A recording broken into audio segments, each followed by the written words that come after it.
తెలంగాణలో తెలంగాణ ప్రజలు చాలా సంతోషంగా ఉన్నారు నా పాలనలో అని చెప్పేసి సంతోషంగా ఉంటే ఒక్కసారి ముఖ్యమంత్రి గారిని మన ముఖ్యమంత్రి గుంపుమేసి రేవంత్ రెడ్డి గారిని వచ్చి ఒక పబ్లిక్ దగ్గర పోయి వితౌట్ సెక్యూరిటీ పోయి అడగండి అమ్మ ఎట్లున్నావు అని చెప్పి ఇక దాని తర్వాత అబ్బాబాబా ఏం తిట్లు తిడుతున్నారండి మనిషి అనేటోడు ఉంటే ఇంకేడన్నా దుంకుతాడేమో కానీ ముఖ్యమంత్రి అనేటువంటి అంత తిట్లు తినడం నేనైతే ఎవరిని చూడలేదండి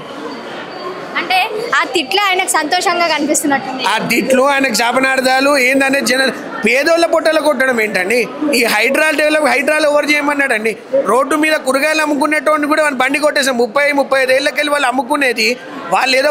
పొట్టగుడ్డి కోసం అమ్ముకుంటే వాళ్ళది గురించి ఏమొస్తుంది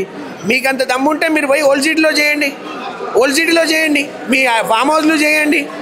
ఫామ్ హౌస్లు కూడా కొట్టాలి వెళ్ళి ఈ పేదోళ్ళని బాధ పెట్టడం కరెక్ట్ కాదు అందుకని తప్పు అయ్యిందని జనాలు చాలా తొందరగా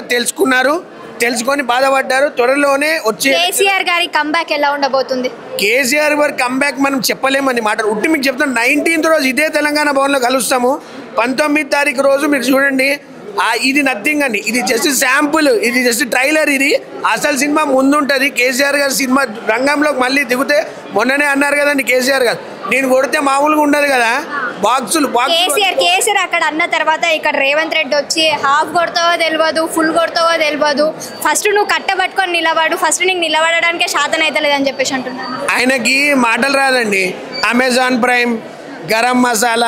గరం మసాలా అమెజాన్ ప్రైమ్ ఈ మాటలు తప్ప చక్కగా ఎమ్మెల్యేలు మొన్న మా ఎమ్మెల్యే గారిని పట్టుకొని ఇంకో ఎమ్మెల్యే వేరే స్థానిక ఎమ్మెల్యే అని చెప్పి పేర్లు తీస్తున్నారు ఒక మీటింగ్లో ఎలా మాట్లాడినా ఆయన నా కేసీఆర్ గురించి మాట్లాడేది కట్టబట్టుకున్నాడు కాదు ముఖ్యమంత్రి 19వ తారీఖు వచ్చిన రోజు తెలుస్తుంది మీకు సభ పెట్టిన రోజు నిద్రలు పట్టో వారం రోజులకు ఒక్కొక్కరికి అట్లుంటుంది కేసీఆర్ గారు కొడితే